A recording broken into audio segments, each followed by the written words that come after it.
टूट हिस्सा होना चाहिए।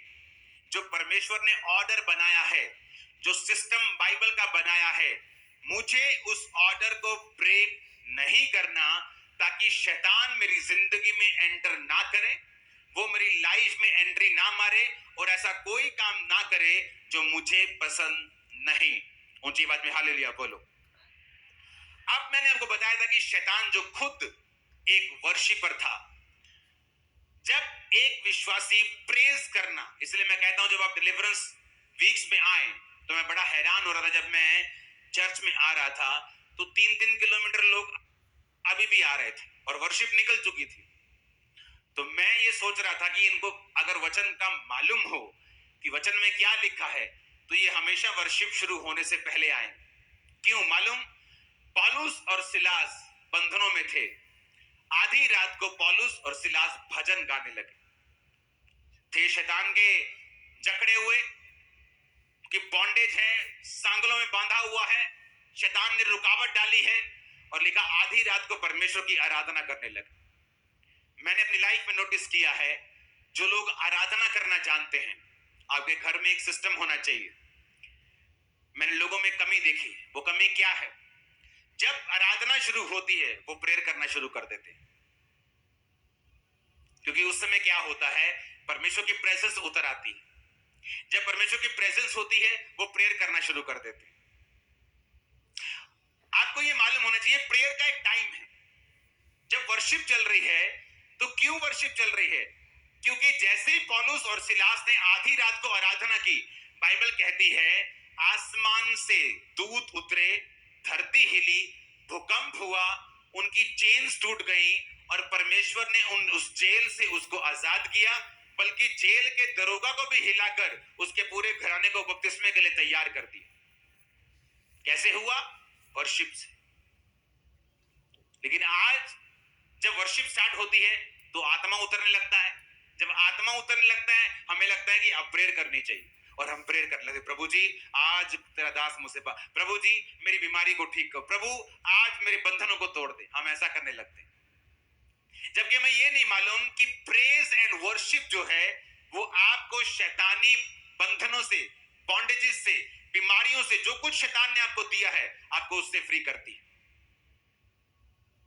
और आज से जब भी वर्शिप चल रही हो आप वर्शिप करें। हालेलुया। अगर 1 घंटे की वर्शिप है, आप उसमें 5 मिनट, 2 मिनट, एक मोमेंट आता है, आप आत्मा से भर चुके हैं, आप प्रेयर कर सकते हैं, आप शैतान को डांट सकते हैं।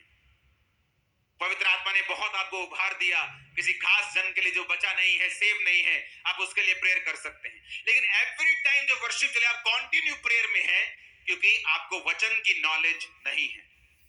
अगर आपको वचन की नॉलेज हो, आप कंटिन्यू प्रेयर नहीं करेंगे जब वर्शिप चल रही होगी, क्योंकि बाइबल कहती है जब आप वर्शिप करते हैं आप बंधनों से आजाद होते हैं।